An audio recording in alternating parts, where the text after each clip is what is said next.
Nous sommes ensemble depuis un peu plus de 60 minutes. Vous avez manqué le début de votre grand journal. Voici l'essentiel de 64 minutes. L'Ukraine au bord du chaos et de la guerre civile pour les Européens. Un génocide est en cours pour Moscou, qui réagit ainsi à la trentaine de morts hier dans les rangs pro-russes à Slaviansk.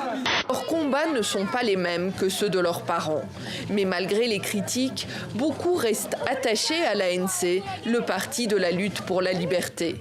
Le gouvernement français a réussi à dissimuler complètement ce que Brazza a découvert avec ses 10 compagnons quand il a été envoyé en mission d'inspection en 1905. Il est resté 6 mois et il a fait un rapport terrible sur les exactions coloniales.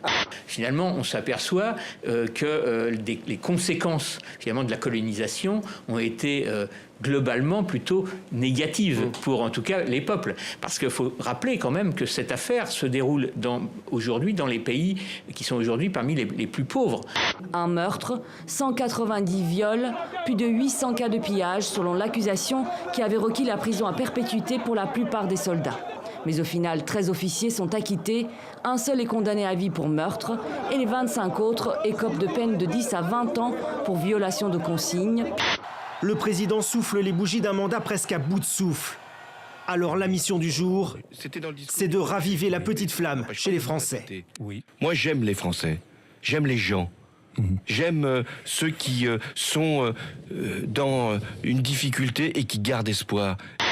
Quand un chef d'État ou de gouvernement n'obtient pas de résultats économiques ou sociaux palpables pour les gens, il est impopulaire. On va arriver aux 4 bars qui restent, plus le lieu de mémoire où il garde 3 bars. Là. Voilà. Tout ça va être démoli au mois de mai. Là.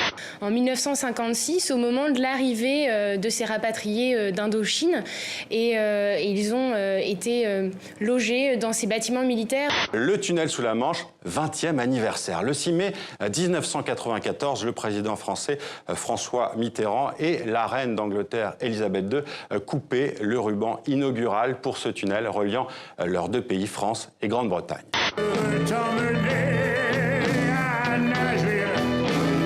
Moi, je vis aux États-Unis, vous savez, maintenant. Alors donc, moi, je suis très heureux de faire ça ici parce que c'est un petit peu mes racines. De toute façon, mes racines musicales viennent des États-Unis. Et comme tous les jours, une pensée pour tous les otages dans le monde, et notamment le dernier ressortissant français détenu au Sahel. Nous ne les oublions pas. C'était 64 minutes, Le Monde en français. Merci d'être fidèle à TV5 Monde. À demain.